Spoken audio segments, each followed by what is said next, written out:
Oui, bonjour à tous, c'est CryptoFab. Alors, je voulais faire une petite session spéciale sur Solana et sur Camino Finance aujourd'hui. Pourquoi choisir Solana et Camino Finance? Parce que la TVL a beaucoup augmenté sur Solana et en particulier sur le protocole Camino Finance pour des raisons assez évidentes. Donc d'abord, on va voir la TVL sur Solana, que vous pouvez voir ici. Alors un truc, bon, il y a déjà plusieurs remarques. On voit qu'elle est déjà très en dessous du maximum qu'elle avait atteint en novembre 2021. Alors après, il y avait eu pas mal de choses qui s'étaient passées. D'abord, il y avait eu un bear market. Et ensuite, plus tard, il y avait eu la chute d'FTX. Donc, il y a énormément de choses qui expliquaient cette chute.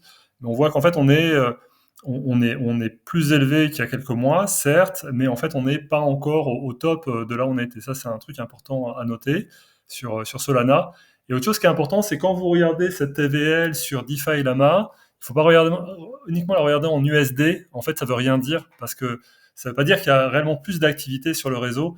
En fait, c'est lié essentiellement, dans ce cas-là, à l'augmentation de la valeur du token. Ce qui est intéressant, c'est de la regarder vraiment en jeton natif, en sol.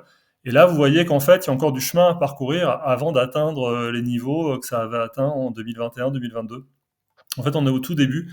Alors, est-ce que ça veut dire qu'on est au tout début du bull run? Pas forcément, mais en tout cas, on est au tout début de la croissance de l'écosystème Solana.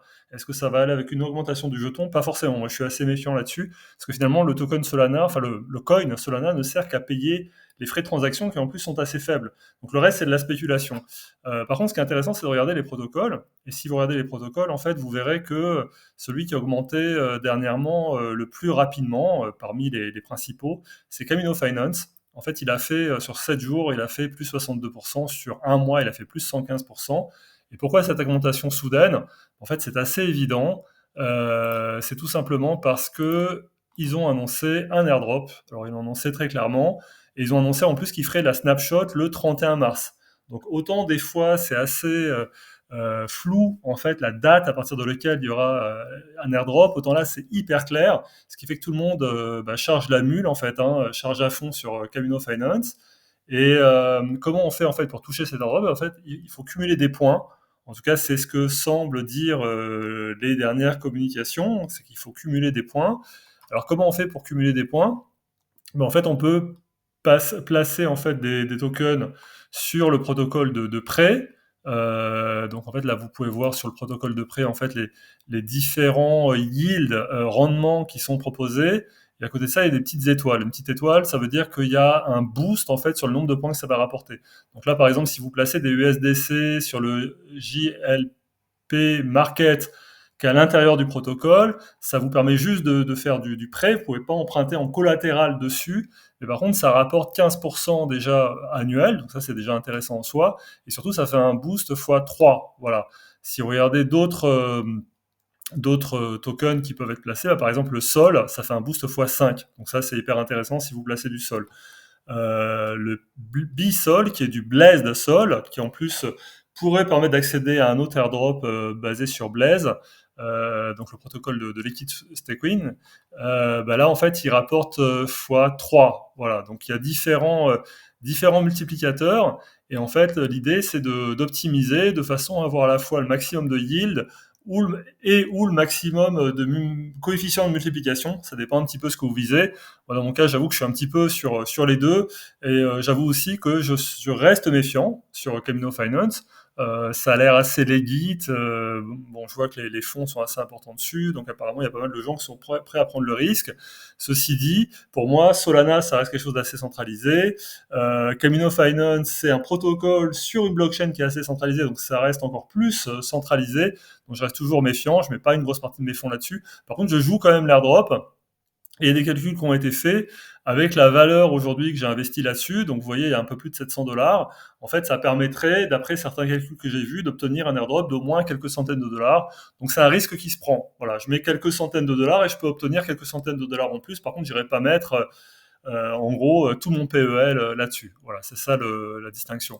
Vous pouvez voir, en fait, dans la partie portfolio ici, donc les points que ça rapporte et aussi les rendements que ça rapporte, l'intérêt que ça rapporte pour la somme que j'ai mise. Alors là, bon, tout à l'heure, quand je vous disais que j'ai mis quelques centaines, bon, finalement, aujourd'hui, je suis à quelques 2000, mais pour être très clair, c'est lié à l'augmentation de la valeur du jeton Sol, hein. Au départ, c'était quelques centaines. Vous pouvez voir aussi, ce qui est intéressant, que je mets aussi sur des protocoles de liquidité.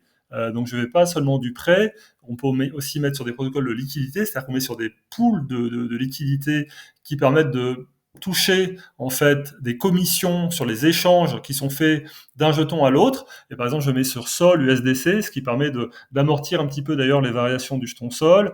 Je mets sur GLP, alors ça, le Jupiter Liquid Protocol, ça c'est un petit peu, ou Liquid Pool, c'est un petit peu compliqué. C'est un mélange en fait de Sol, de BTC, d'Ether et aussi de stablecoins. Voilà, je mets sur un autre Sol USDC, mais qui lui est basé sur Radium au lieu d'être basé sur Orca, et je mets aussi sur un mélange de JUP, le token de Jupiter et de BSOL, mais là j'ai tout sorti dernièrement parce que je trouvais que le JUP avait déjà pas mal augmenté. Donc vous pouvez jouer là-dessus, ça vous permet à la fois de toucher du yield, comme je le disais, et de toucher des points. Et voilà. Et donc on parie sur le fait qu'on va arriver à un certain classement d'ici le 31 mars qui permettra de toucher un airdrop. Alors évidemment, il y a des baleines qui ont été là-dessus. Donc mon rendement à moi, il est relativement intéressant. Donc je suis à 153 000 points. Dit comme ça fait beaucoup. Mais on voit que mon boost est seulement de 1,5 fois. Donc je peux certainement optimiser ça. C'est là-dessus que je vais travailler prochainement. Et on voit aussi que mon ranking est seulement de 42 000. Je suis à la 42 000e place à peu près, ce qui me place assez loin en fait des principales places. Donc je ne vais pas toucher non plus des dizaines de milliers d'euros pour être très clair. Si on regarde les tout premiers, bon là on voit mon ranking, mais on voit qu'il est très inférieur en fait en fait 3 milliards, si je dis bien 3 milliards et quelques de points rapportés par le principal wallet. Celui-là a dû particulièrement charger. Ça pourrait être intéressant de voir sur Solscan, en fait, hein, l'explorer de Solana, en fait, tout ce qui a été mis sur le protocole. Je pense que celui-là prend énormément de risques. Peut-être que c'est même en réalité un investisseur, voire un développeur du protocole. Donc dans ce cas-là, il fait ce qu'il fait. Il sait ce qu'il fait puisque c'est son propre protocole à lui. Ça peut être intéressant de regarder ça. Et on voit qu'après, on chute très vite en fait en nombre de points, mais les premières places sont quand même trustées par des portefeuilles assez importants. Donc de toute façon, ça permettra pas non plus de rapporter énormément d'argent, mais on peut optimiser un petit peu pour toucher davantage. Et actuellement, il faut dire que c'est assez sympa de jouer avec le protocole Solana, enfin avec la blockchain Solana et les protocoles DeFi de Solana, parce qu'évidemment, les frais de gaz sont plus élevés que d'habitude, mais ils sont très inférieurs à Ether. Moi, je suis toujours sur Ethereum. J'investis dès le départ sur Ethereum il y a quelques années. Donc, j'ai toujours des fonds placés sur Aave, par exemple. Là, j'ai voulu en sortir un petit peu. Les frais de gaz étaient de $200. Donc, c'est complètement hallucinant. C'est lié évidemment à plein de choses sur le protocole Ethereum. Mais quand on voit que sur Solana, ça coûte quelques centimes en réalité, même quand ça augmente, ça reste quelques centimes ou quelques dizaines de centimes peut-être au plus. C'est évidemment hyper intéressant. Donc, c'est pas un conseil en investissement, comme d'habitude. Le Solana, ça reste risqué. Je trouve qu'il est vraiment beaucoup monté, bien monté ces derniers mois. Donc, il y en a qui disent oui, il pourrait monter plus haut, etc. Mais moi, je trouve qu'on arrive dans une période où tout le monde est très euphorique et ça me rappelle vraiment un petit peu le dernier bull run où voilà, on pensait que ça allait continuer à monter, ça s'est écroulé d'un seul coup. Si ça se met à baisser, ça peut baisser de 10, 15, 20, 30% d'un seul coup. Donc, il faut être très méfiant. Voilà, le protocole Camino Finance lui-même est risqué. Donc faut pas mettre toutes ses billes non plus là-dessus. Mais ce qui peut être intéressant, et je ferai d'autres vidéos là-dessus, c'est qu'il y a ce protocole-là et d'autres protocoles derrière, et que si vous faites un mix de tout ça, vous répartissez les risques, et à la fin, vous allez toucher un certain nombre d'airdrops, comme je l'ai fait dans mon cas jusqu'à présent. Voilà. Donc je vous souhaite un bon yield farming, un bon airdrop hunting à tous, et je vous dis à bientôt.